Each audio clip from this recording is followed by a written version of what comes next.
श्री ज्योतिबा यात्रेनिमित्त लाखो भाविक करवीर नगरीत येत असतात। यातील मोठ्या संख्येने भाविक पंचगंगा घाटावर येत असतात। कालच एक घटना घडली की 2 महिला पाण्यामध्ये बुडत होत्या। त्यांना स्थानिक नागरिक आणि पर्यटकांनी वाचवलं, भाविकांनी वाचवलं।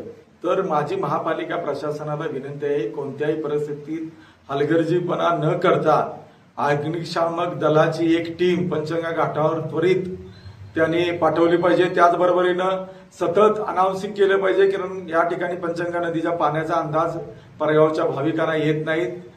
त्यांच्या सोयीसाठी सुलभ शौचालयाची देखील व्यवस्था कोल्हापूर महापालिका प्रशासनानं केली पाहिजे।